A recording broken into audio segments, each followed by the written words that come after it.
Jaz sem res neizmerno vesel, da smo uspeli organizirati prvo nacionalno konferenco o internacionalizaciji slovenskega gospodarstva. Zakaj? Zato, ker smo na nek način na koncu enega 4-letnega obdobja, ki je bilo na začetku slabo, zdaj pa lahko rečem, da je tudi s to konferenco doživelo neke vrste krono. Cilj slovenskega gospodarstva, ki že danes ustvari 40% prodaje na tujih trgih, je, da do leta 2025 poveča izvoz blaga in storitev s 35 milijard na 50 milijard evrov.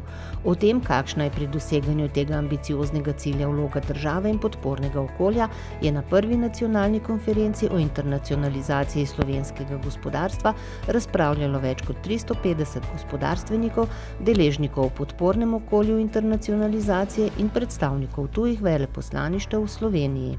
To vse govori, da je gospodarstvo, znotraj tega izvozno gospodarstvo, en naoljen stroj, ki dobro deluje. Naša naloga je, in verjamem, da smo na tej konferenci prišli do dodatnih zaključkov, da gospodarstvu omogočamo ugodno okolje, da se bo na tem področju samo še razvijalo v smeri rasti.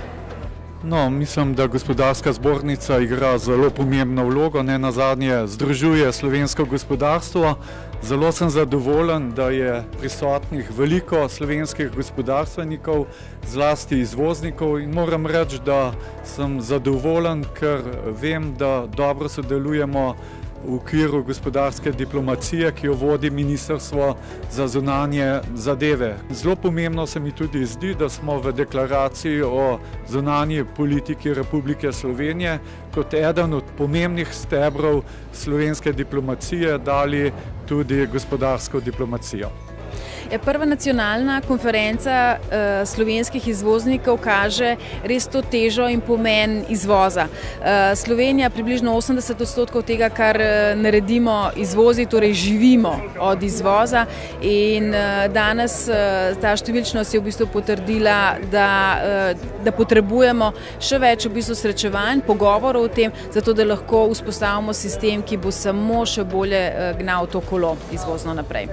Danes nam je bilo še zastavljeno vprašanje, kaj pričakujemo, da se bo v enem letu zgodilo na področju izvoza, in zanimivo je, da smo se bolj kot ne vsi strinjali, da iz 35 milijard, koliko je bilo narejeno v lanskem letu, pričakujemo, da se moramo približati 40 milijardam. Tako da to bo kar zahtevno leto, ampak verjamem, da bomo ob koncu leta ponovno nasmejani, tako kot smo bili lani. I'm very surprised, because it's the first time that this kind of conference takes place, and I believe it's very important to bring the different players in the market together. Moram reči, da me je ta dogodek izjemno presenetil. Prvič odlična udeležba, izjemno veliko zanimanje, in jaz vidim, da je Sloveniji tak dogodek, še posebej slovenskemu izvoznemu gospodarstvu ali pa tistim, ki želijo iti v svet, vsem nam je bil tak dogodek potreben.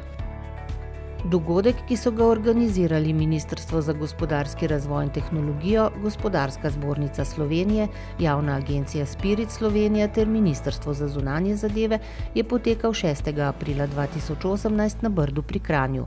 Na njem so v popoldanskem delu na 4 okroglih mizah podrobneje predstavili podporo bank slovenskemu gospodarstvu na tujih trgih, aktualne razpise Ministrstva za gospodarski razvoj in tehnologijo na področju internacionalizacije, govorili so o internacionalizaciji podjetij skozi investicije ter predstavili podporo, ki jo podjetjem pri internacionalizaciji nudijo veleposlaništva Slovenije v tujini ter tuje zbornice v Sloveniji, Javna agencija Spirit Slovenija in slovenski poslovni klubi v tujini.